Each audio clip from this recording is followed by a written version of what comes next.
Well, doesn't look very good about the work session. Let's see, Josh is there, Angelita's there, Bronson's there, and Hey, Peggy's there. Dawn, could we get you to mute your mic, please? What?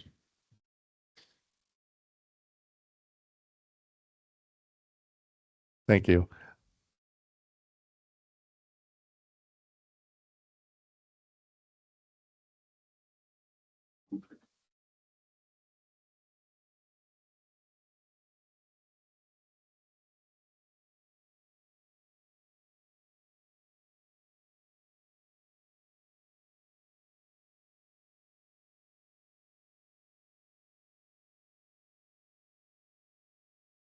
It's 5:30.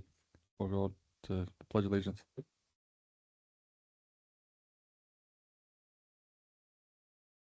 To the flag, United States of America. Stands, nation, civil, liberty, and justice for all.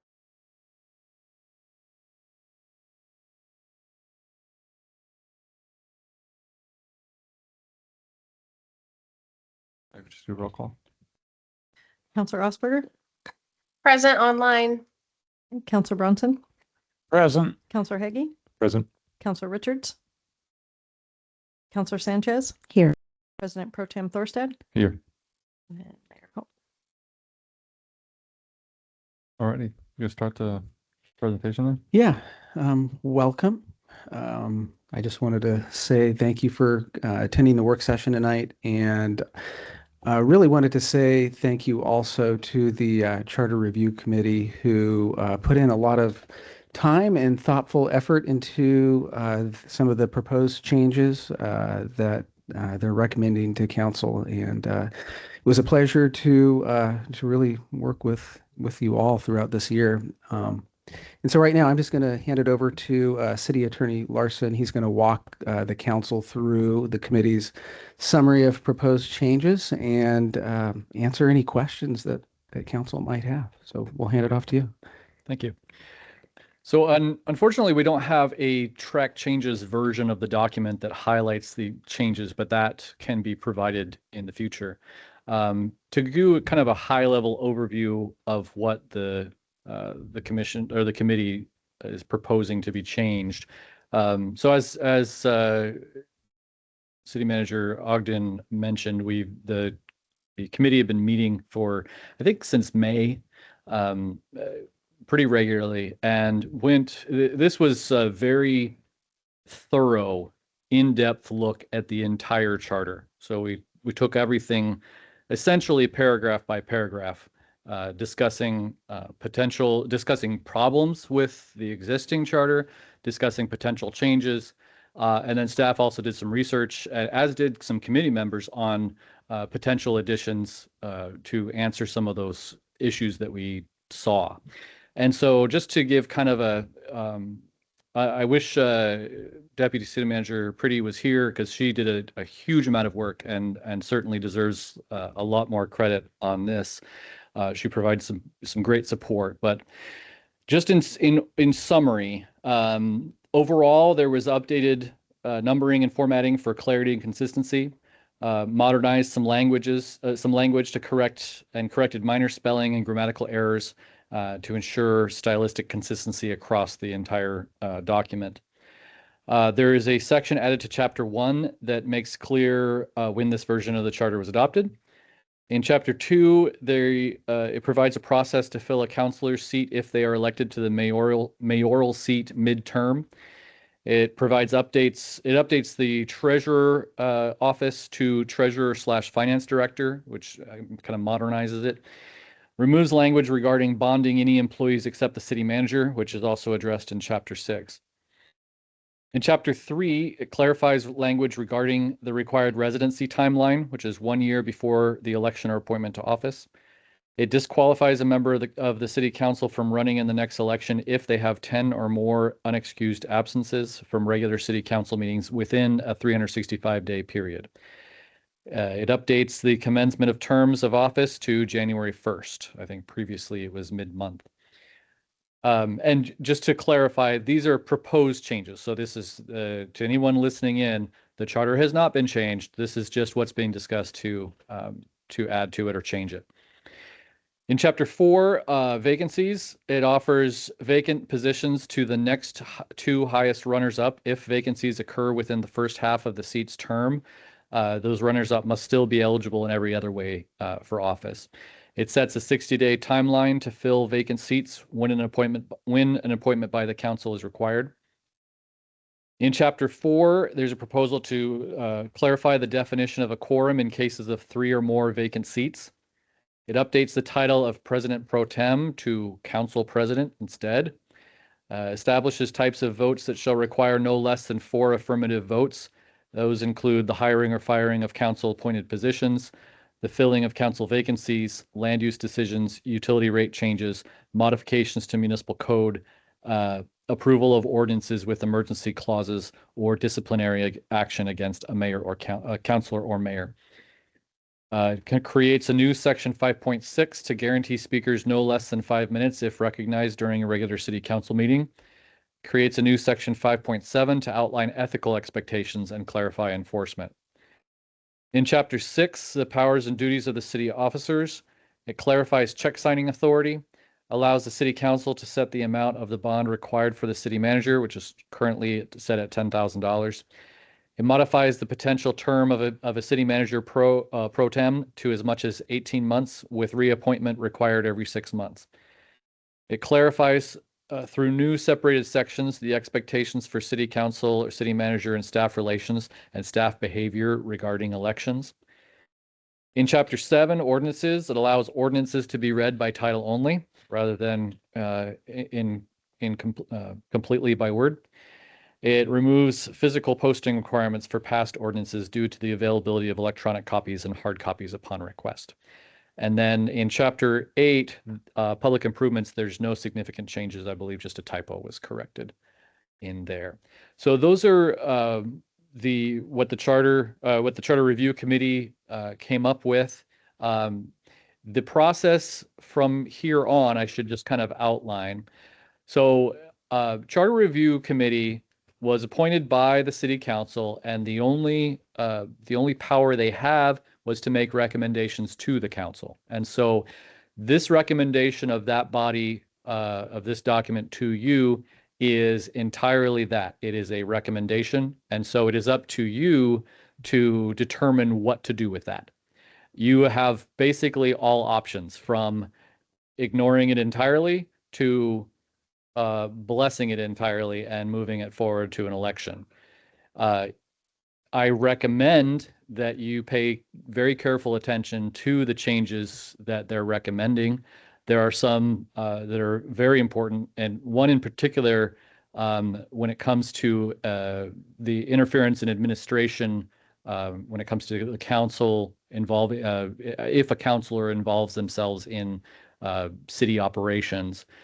The existing language we have in our charter has recently been examined in court with a case involving the city of Corvallis, and the language in their ordinance was very, very similar. The language in their charter was very, very similar to ours in that area, and it was actually struck down by a federal court. So there on free speech grounds. So in at least in that area, I highly recommend taking a close look at that to make sure that and move that forward, because we do want to make sure that our charter is enforceable and is not going to have any harsh review by a court.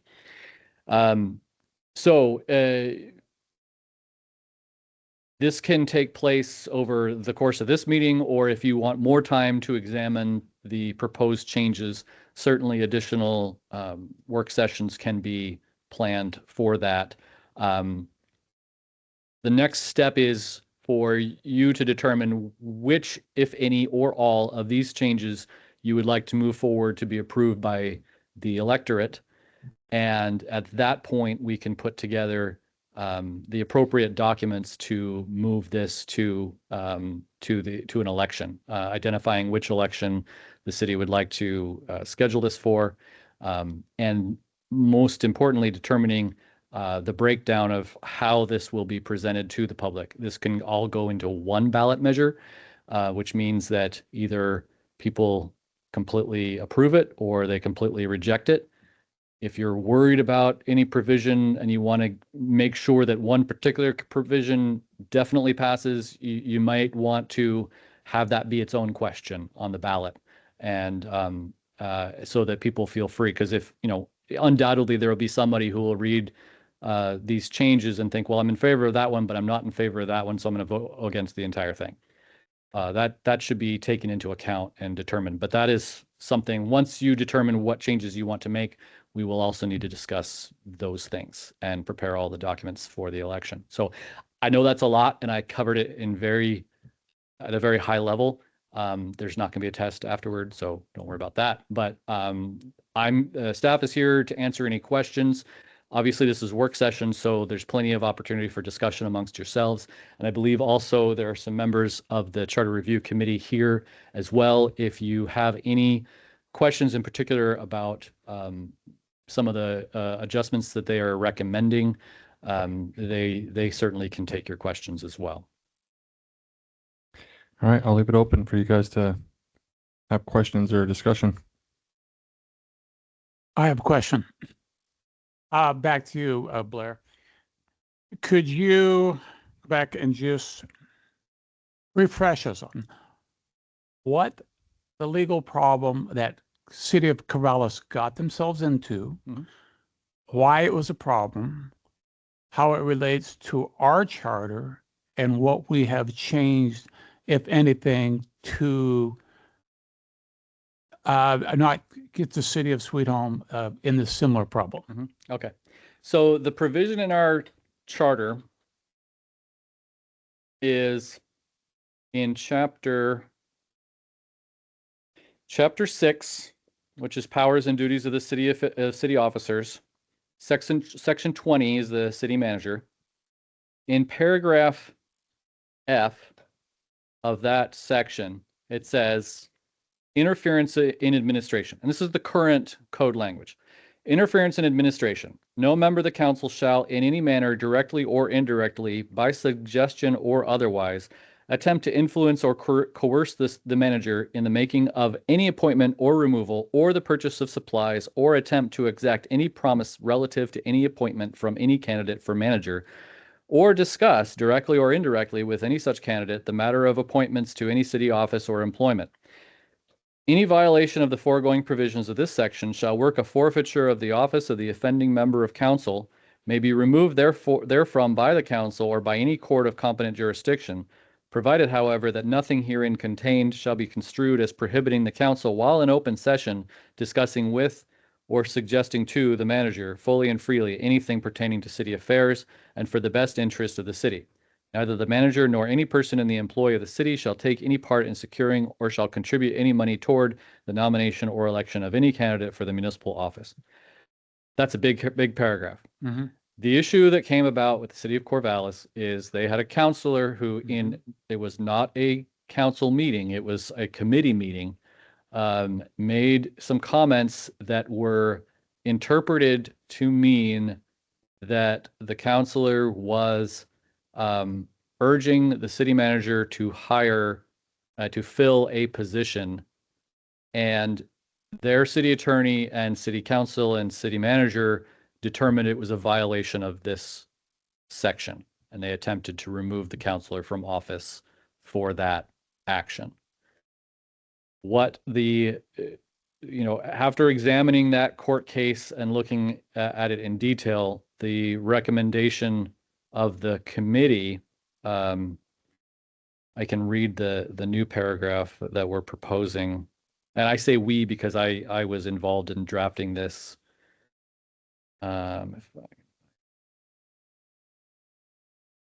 Okay. We actually removed some stuff and split some stuff off into a different section. First of all, just to get rid of it, there's the last sentence of that was talking about the manager not being allowed to participate in or help in the nomination or election of any any candidate for a municipal office. So we kept that, but we put it in its own section because it just didn't really belong with the rest of the stuff in that in there. And so that one is a new paragraph that says election neutrality. Neither the manager nor any person in the employ of the city shall take any part in securing or shall contribute any money toward the nomination or election of any candidate for municipal office. Essentially, city employees need to just not be involved in that. Now, the rest of that paragraph was modified to this statement. Interference in administration. The city council or its members shall deal with city officers and employees who are subject to the direction and supervision of the city manager solely through the city manager, and neither the council nor its members shall give orders to any such officer or employee either publicly or privately. Essentially, the way this changes it is it says, look, if you've got an opinion about the city needing to have a specific position, or if you've got opinions you want to make in a, if some issue you have with the way an employee is operating or doing anything like that, you need to go through the manager for that. You do not get to go to the individual employee and give them any instructions or interfere with the relationship between that employee and the city manager. That needs to be, you go directly to the city manager for that. And that's and we're just leaving it at that. There's more in the current paragraph. There's a bunch more language that kind of muddies the water and makes it so that somebody could be removed from office for a statement that may not have actually been intended to interfere. But also, the reason this was an issue is because this got taken to court essentially over free speech grounds, and so somebody just made that comment, and they have the right to free speech just like anybody else, and should not necessarily be, shouldn't forfeit their office as city councilor for a comment that they made in a public setting. This is a conversation they could have, they could have made that statement in a public meeting, at a council meeting, and it would have been fine. This is basically just saying, go through the manager, and that's it.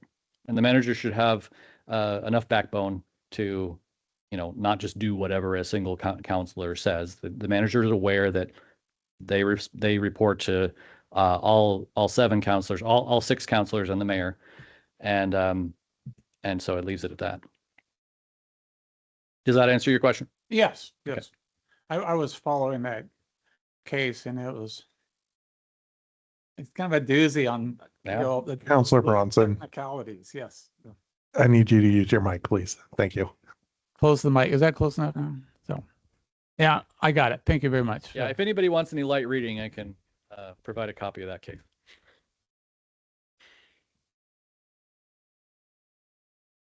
Anybody else? Yeah, it would be really helpful to me if I got the prior charter with the strike throughs and the revisions so I could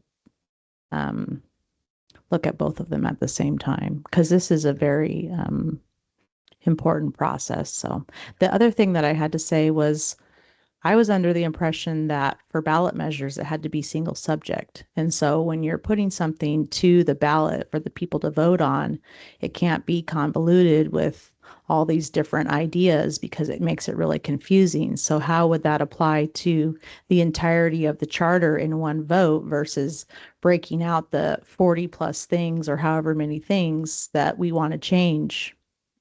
Yes, that is certainly an issue. That's something that's been on my mind to make sure that we do this properly. I believe that it is possible to have, because when the charter was first put in place, the entire charter was voted all together. And so if you're doing a mass adjustments to the entire thing throughout the whole thing, you can basically just call it a new charter and say, here you go, single subject, single question, here's your new charter. Now, I would like to do more additional legal research on that and make sure that we're on good ground. I can only say at this that I believe that that's possible, but I withhold my full support from that pending further research. We do want to be very careful as we're bringing the changes to the public to make sure that they do comply with that single subject requirement. And there may be some things that we have to. It depends. In a way, when you there is still leeway, is what I'm saying, because single subject, you could say, when, for example, this last go around in the May election, there was the ballot measure to have the direct appointment of the mayor, the direct election of the mayor by the electorate, right? That's a single subject, right? If you had at the same time some other, say there was the change in interference with in administration clause, and we're saying we're worried about that lawsuit with Corvallis, and we want to adjust our charter to keep that from happening. That would be two adjustments to the charter, and so you probably would want to have those in separate questions, and that would meet the statutory requirement of single subject, because one is on appointment of the mayor, one is on interference of administration. Those are two different things. You can argue that. You could also argue that we're doing a whole new charter and it's all one question, and so we're going to bring all of that together. There are different ways to do it, and we want to make sure that we're in compliance with the law, but there can be more than one right answer, is what I'm saying.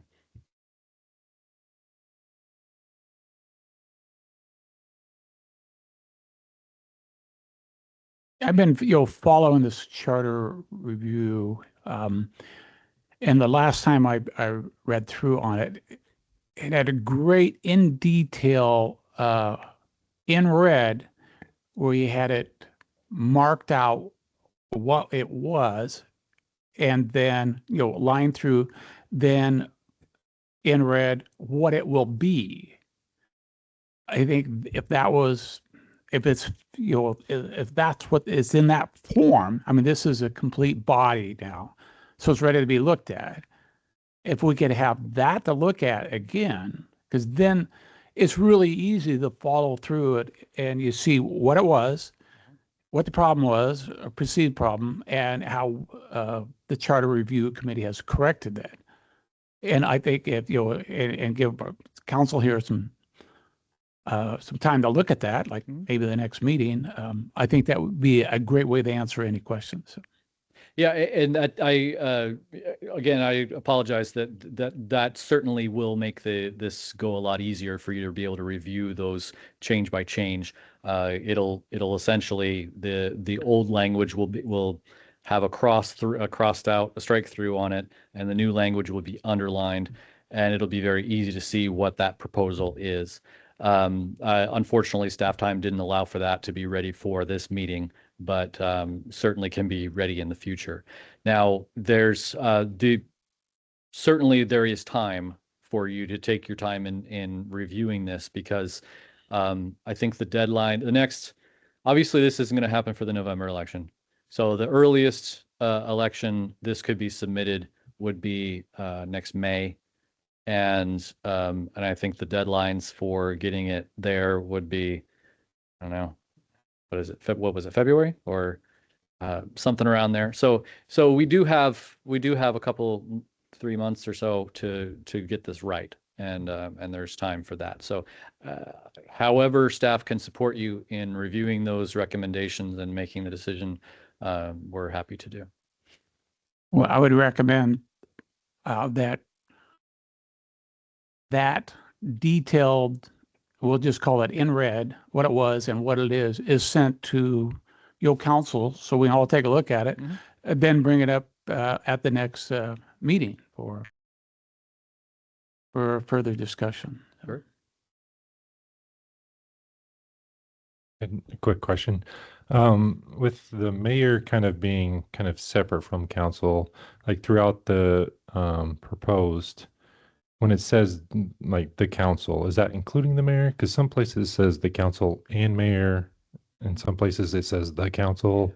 Is it all just, The part, my understanding, and this merits additional review, of course, is something we should be careful with. In the previous, in the existing charter, there is, because the mayor was originally elected by the council, and it specifically says they vote as a councilor, the terms are almost interchangeable.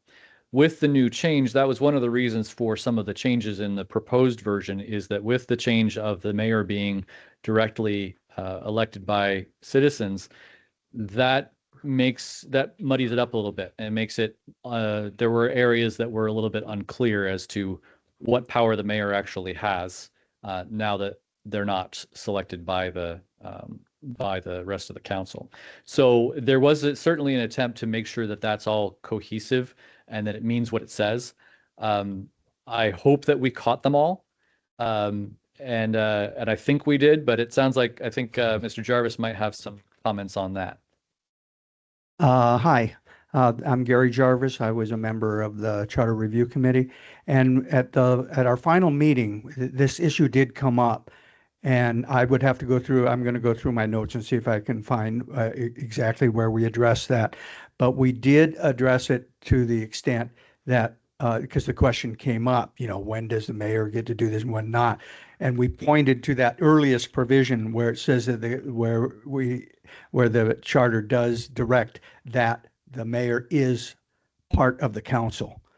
And so there is nothing in there where the mayor was excluded in any way, shape, or form.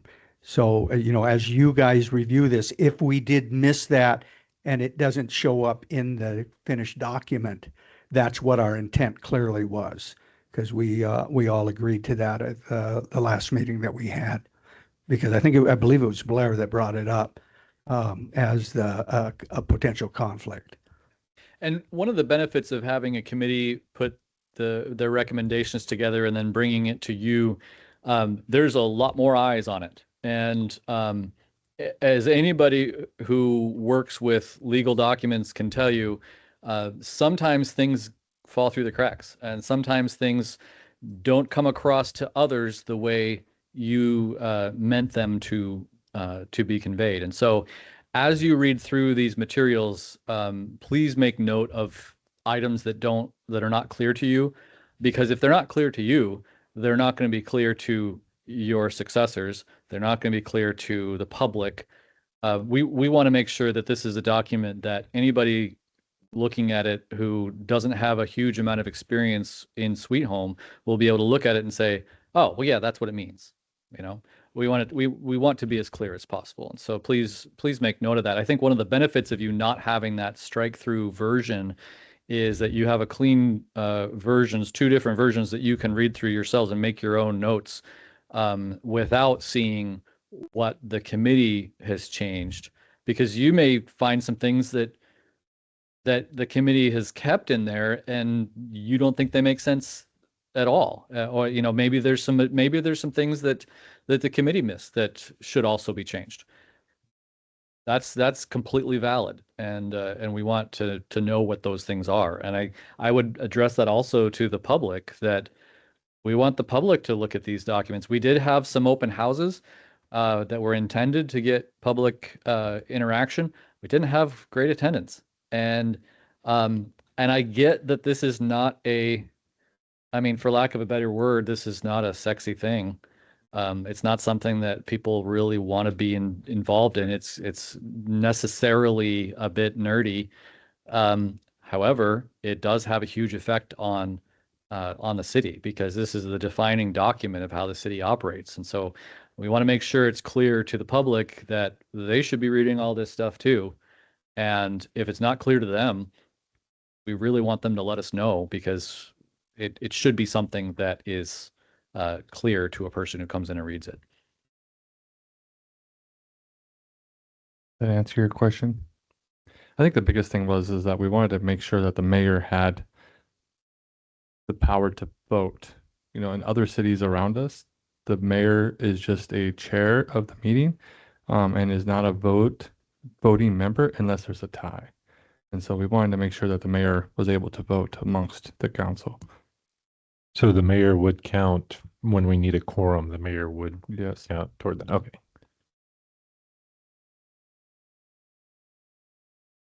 He's Go the for chair. it. Just for, if you didn't watch all of our meetings, early on, we did vote to exclude the mayor from vote, except for a tie, as Josh mentioned. But then we got to looking at it and realized that what we were doing was, in a way, by excluding the mayor, we were now requiring a super majority for everything to pass that was not a tie. It would have to be 4-2 in order to continue to exclude the mayor from voting, and we didn't want that. And so what we did was we reconsidered and amended and struck what we had originally thought was a good idea, and brought the mayor back in to be a full member of the council.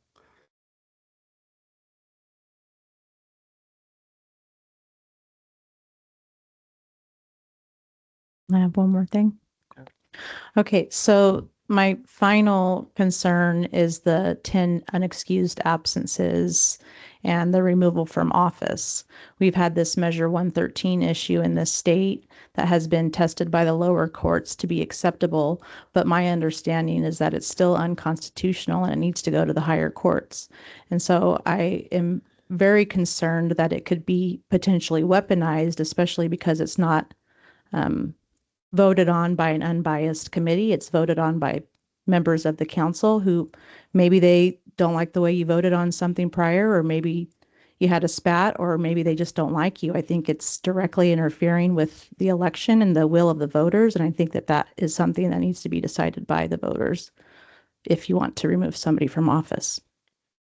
To go over the intent of that is that it's, in my opinion, I think it's very rare that you're going to have a majority of the council to not excuse your absence. There's only been a couple times since I've been on the council where one counselor has voted no on to approve an absence. So it'd have to be 10 of those, and the majority of the council would have to rule against that. That was the intent. Am I right, Jarvis? Yes, because I had some of the same concerns that Angelita did originally, which was that I thought that it had to be should be an extremely high bar in order to remove somebody from council. So instead of removing them from council, what we did was we changed it to be an eligibility to run, as opposed to an additional eligibility requirement in order to run for office, as opposed to being disciplined and removed from office. Does that answer your question? Are you still concerned? Oh, I still think that it's some sort of something that's I don't like. So I'd like to have further review, like legally, if that's acceptable or not. So Certainly, if there are any areas, this or any other part of the proposed charter that you would like a legal opinion on, that's my job. I'm happy to provide that and provide additional research if necessary. Undoubtedly, I hope as you go through all of these, if you do a thorough reading, you may find other areas where you also disagree with the recommendation of the council. I think that's a healthy thing. And so as we prepare for future meetings and have the strike through version out to you, I encourage you to make those notes of what items you're not in favor of, so that they can be discussed prior to this going out to the public. Because again, if you have disagreements on them, undoubtedly there'll be people out in the public that disagree with them as well, and that should be brought up in these meetings. But if there's any of those items, please let me know. Feel free. If we're outside of a meeting and you're at home reading this, shoot me an email, send me a text, give me a call. I'm happy to discuss it with you. Could I just get some clarification? So if someone's elected to office within their first 400 days, they have 10 or more unexcused. So they're still in office for the other 3 remaining years, right? They just can't be reelected at that next, basically their next term, right? Is that how it reads? Yeah, that's what our intent was just that it had to be a 365-day period where there were 10 or more unexcused absences, that would render the individual ineligible to run for a subsequent election, Effective. that being the subsequent election, not elections forever, and it doesn't kick them out of office, but rather it just is, like I say, it's that extra eligibility requirement was what we came up with. Thanks. So essentially, they can miss 10 days every year. Yeah. Mhm. Yeah, but our intent was to, in a way, hold the elected official accountable. I mean, we only have technically 24, less than that. We have, with the holidays, with November, December, we only have 22 meetings a year. So 10 meetings is almost half of your seat.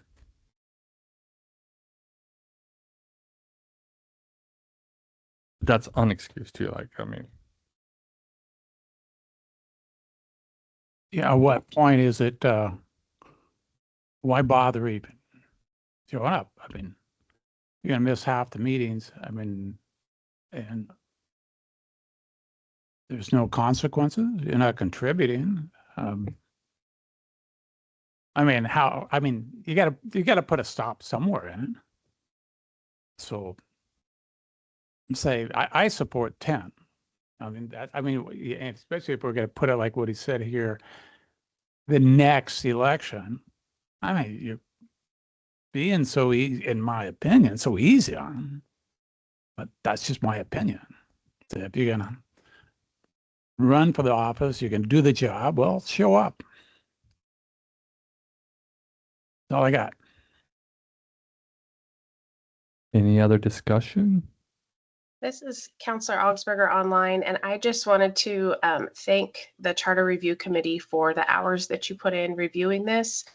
I agree with Attorney Larson that having more input and more eyes and more, say in this will make it just better for the city. So I just want to thank you. I know there was a lot of time and a lot of discussion, and we appreciate it.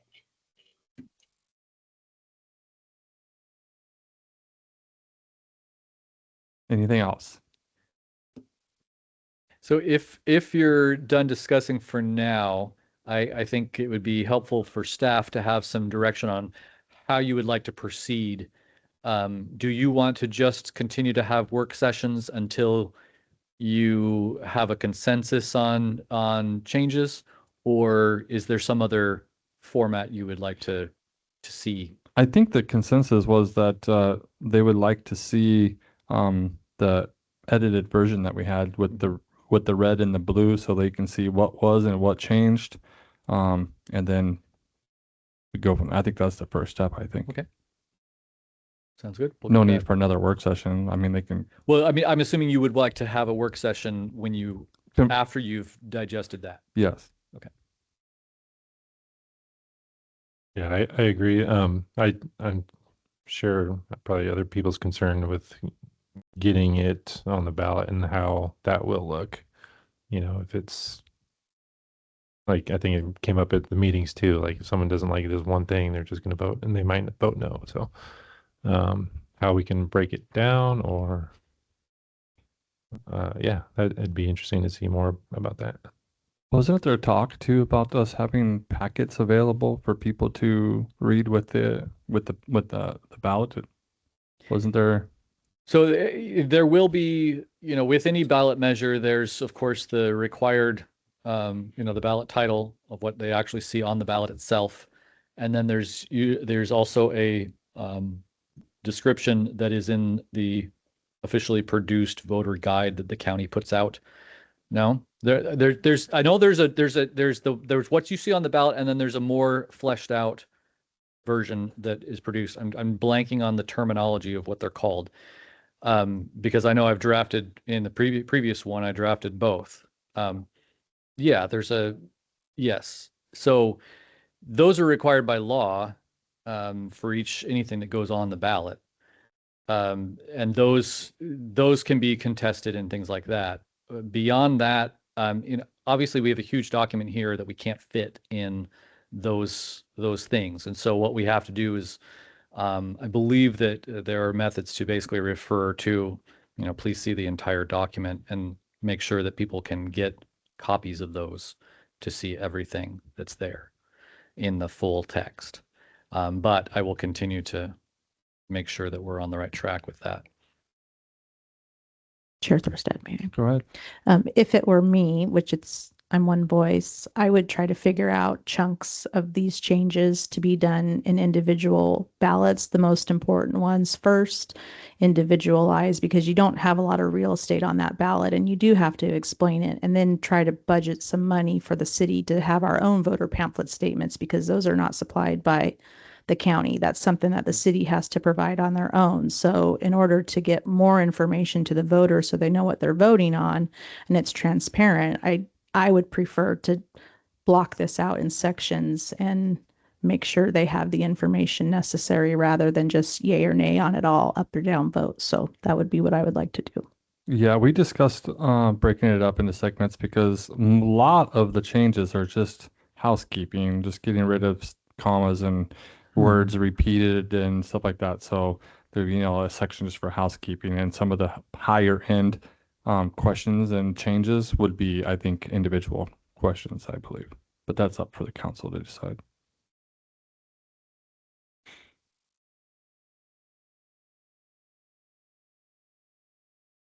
Anything else? Any other discussion? Last one. Gotcha. Do you have anything to say, Gary? Because I know you worked really hard on this. Do you want to contribute anything else? Not really. I just, I'm pleased that we have concluded our work, and hopefully we did catch everything that needed to be caught.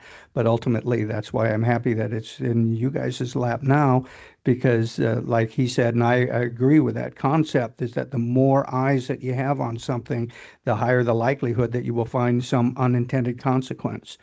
And with that, the mayor's not here tonight, but I am happy and very grateful to the city council and especially the mayor for appointing me to this committee and believing that I might have some valuable input. And it was I think it was a very good process. We had a really thoughtful committee, and I think everybody on the committee put a lot into it, a lot of thought, and we had a lot of good discussion. And probably the meetings took a lot longer than some people wanted them to, because I have a tendency of being a little bit garrulous when I have an opinion on something. But in any event, thank you. One final note on a legal matter related to this, and Councilor Sanchez's comment about a city budgeting funds toward information kind of brought it to mind. The city can spend money to put out information on what people's options are. We cannot in any way urge a particular decision. So the city can put out, this is what's been proposed, and make people aware of that. When it comes to campaigning or any communication that is for or against any particular provision, city staff cannot do that. We cannot use city meetings for that purpose. If there is something that you each individually feel strongly about, certainly you have freedom of speech, and you as elected officials and the committee as appointed officials have the right to, as long as they make it clear that they are speaking for themselves, that this is what their view is, that's perfectly allowed. The city organization cannot. And I just wanted to make sure that that was clear. Yeah, I just brought it up because I had asked the Lynn County Clerk's office, why can we not get voter pamphlet statements for candidates that are running for office, et cetera? And they don't have the money to supply that for local municipalities. So I tried to work with Representative Kate to get that stuff online through the SOS, and they don't have the money for that. So they put it all back on the city to be the one to supply that voter information that is required or necessary, or we want people to have to make sure they have an informed vote. So I wasn't meaning that. No, I didn't okay. take it. I didn't Okay. take it to mean that you were. Just more information, the better. It just reminded me that it's an area where we have to step very carefully.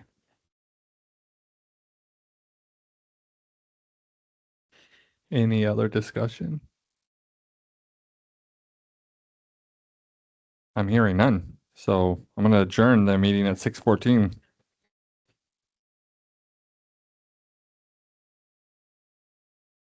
And to the people that we have online, I'm going to end this meeting and the regular council meeting will be on the other link.